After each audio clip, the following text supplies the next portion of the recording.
Selamat datang di seri filsafat untuk pemula. Pembelajaran filsafat yang dimulai dengan memahami 100 pemikir utama dalam tradisi bidang filsafat. Nah, akhirnya kita sampai di episode yang akan membahas seorang filsuf yang sudah sering kita dengar, kita sebut-sebut namanya. Dia bernama Santo Thomas Aquinas, ya, atau Thomas Aquinas. Ya. Aquinas dikenal karena kemampuannya menggabungkan filsafat Yunani, utamanya pemikiran Aristoteles, dengan ajaran Kristen. Nah, atau dalam hal ini ajaran Gereja Katolik. Nah, mari kita lihat bagaimana Aquinas menciptakan sistem pemikiran yang memadukan antara rasio dan iman dalam pencarian kebenaran ilahi. Baik, untuk memulainya kita perlu mengenal dulu siapa dan bagaimana latar belakang kehidupan Aquinas. Thomas Aquinas yang kemudian mendapatkan gelar Santo dari Gereja Katolik sebagai orang suci, itu lahir tahun 1225 di Italia. Aquinas itu bukan berasal dari keluarga yang biasa-biasa saja. Tidak, dia itu anak yang lahir di sebuah keluarga bangsawan yang sebenarnya tidak berpikir bahwa dia akan menjadi seorang biarawan. Tetapi akhirnya Aquinas sendiri menjadi seorang biarawan di Ordo Benediktin. Namun setelah dia bergabung dalam Ordo Benediktin atau Dominikan, dia malah justru sangat terlihat kekuatannya bukan hanya dalam bidang-bidang rohani, tetapi menjadi salah satu tokoh terkemuka dalam sejarah teologi Katolik atau Kristen pada abad pertengahan, dan pemikiran filsafatnya cukup dikagumi karena kejeniusannya. Aquinas itu menerima atau dia belajar di sebuah universitas yang bernama Universitas Naples, yang kemudian dia lanjutkan di Universitas Paris, di mana di Universitas Paris itu dia akan menjadi murid dari seorang filsuf besar lain yang bernama Albertus Magnus atau Magnus tulisannya, ya, Albertus Magnus, di mana Albertus Magnus sendirilah yang kemudian memperkenalkan dan mengajarkan pemikiran Aristoteles kepada Thomas Aquinas. Aquinas kemudian punya atau mengembangkan suatu sistem teologi yang khas, ya, dan satu pendekatan filsafat yang khas milik dia, di mana dia mencoba menggabungkan atau berupaya menggabungkan antara ajaran Gereja Katolik dan filsafat Yunani yang berasal dari Aristoteles. Nah, salah satu karya utama Aquinas yang sangat terkenal yang sampai hari ini masih terus dibaca, ya, oleh para mahasiswa teologi atau teologan itu berjudul Summa Theologica atau ringkasan teologi, ya. Karya yang dia tulis itu sebenarnya itu adalah karya yang monumental, di mana dia mencoba menggabungkan teologi Kristen atau kekatolikan dengan filsafat yang rasional. Di dalamnya Aquinas mencoba menjawab pertanyaan-pertanyaan besar tentang Tuhan, dunia, dan manusia. Dalam Summa Theologica itu Aquinas membahas 5 alasan yang menunjukkan bahwa Tuhan itu ada.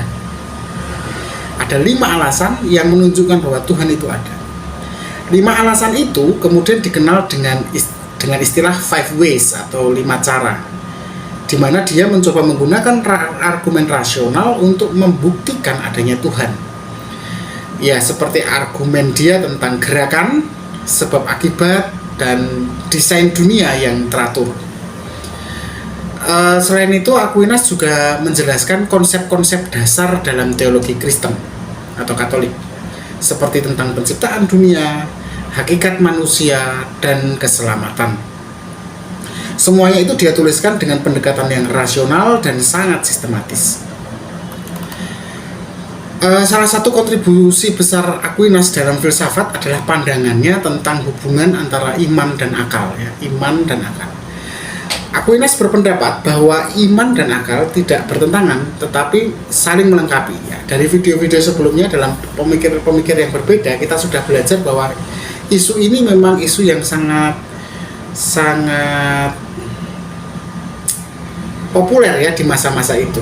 Ya. Nah, Aquinas sendiri mengatakan bahwa akal manusia itu kenapa kok bisa tidak saling bertentangan, karena akal manusia itu dapat membuktikan banyak hal tentang Tuhan dan alam semesta. Cuma ada beberapa hal yang memang tidak bisa diketahui oleh akal saja, ya. Artinya memang ada beberapa hal yang hanya wahyu Tuhan atau wahyu yang berasal dari kitab suci saja yang bisa menjelaskannya gitu. Jadi tidak semua hal juga bisa dipahami dengan akal memang. Nah, Aquinas berargumen itu bahwa meskipun akal dapat membawa kita pada pemahaman tertentu tentang Tuhan, iman Kristen memberi kita pemahaman yang jauh lebih mendalam tentang kebenaran yang lebih tinggi. Jadi bagaimanapun meskipun dia seorang filsuf, memang dia masih sangat memegang teguh ya ke imanannya sebagai yang utama dibandingkan akal. Oleh karena itu, Aquinas melihat bahwa hubungan antara rasio dan iman itu sebagai dua jalan yang memang berbeda gitu. Ini kan kelihatan sangat Ibnu Rushd ya, berbeda tetapi saling melengkapi dalam pencarian kebenaran.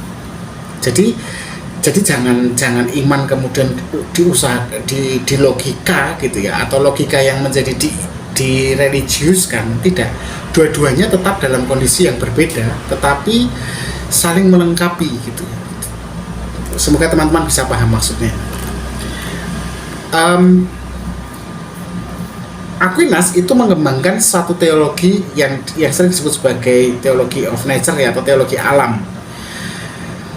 Di mana dia berpendapat bahwa segala sesuatu di alam semesta ini, termasuk kita manusia, itu punya tujuan atau akhir, telos ya dalam bahasa Yunani, yang ditentukan oleh Tuhan. Nah, semua makhluk hidup menurut Aquinas berusaha mencapai tujuan akhir mereka, yaitu apa? Kebahagiaan yang diperoleh melalui pencapaian kebaikan. Nah, ini sangat Aristoteles.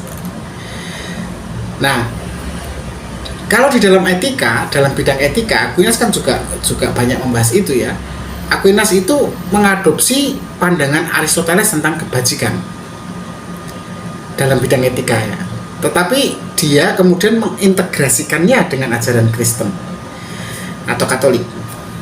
Aquinas mengajarkan bahwa kebajikan moral, seperti ada kebajikan moral kan, kebajikan utama atau keutamaan seperti keadilan, keberanian, kebijaksanaan ya. Itu semua dapat dicapai hanya lewat latihan dan kebiasaan. Sehingga tujuan tertinggi manusia ketika ingin mencapai kebahagiaan abadi bersama Tuhan, ya dia harus melatih itu. Melatih dan membiasakan hidupnya dalam situasi yang adil, yang berani, dan bijaksana.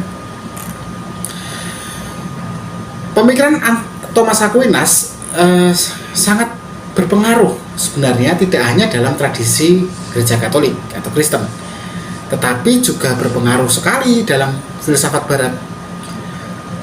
Misalnya melalui Summa Theologica dan karya-karya yang lainnya ya, tentunya Aquinas itu memberikan kontribusi yang besar dalam membangun ini dasar-dasar teologi yang skolastik, yang memang pada saat itu mendominasi pemikiran filsafat abad pertengahan dan pemikiran Kristen selama berabad-abad ya. Jadi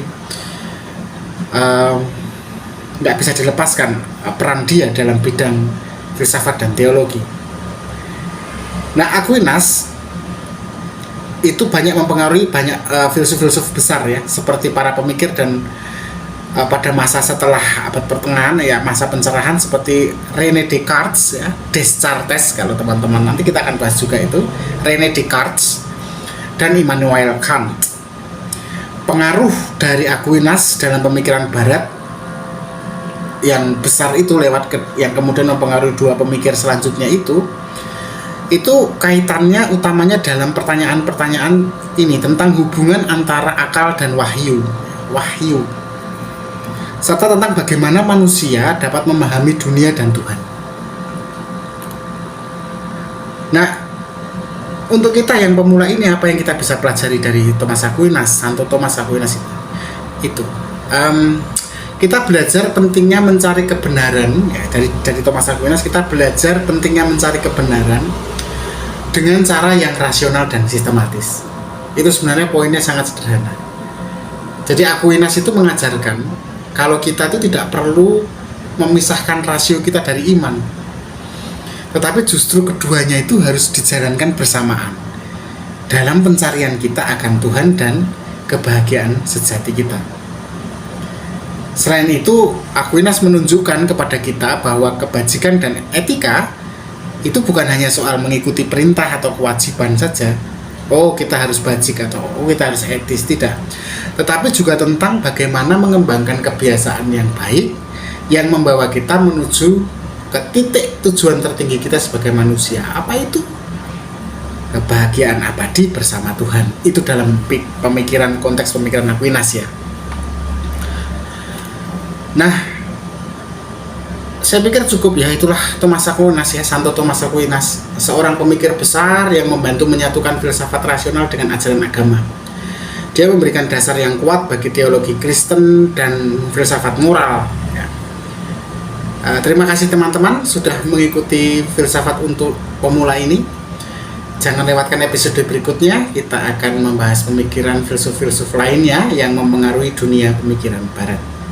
Tetap berpikir kritis.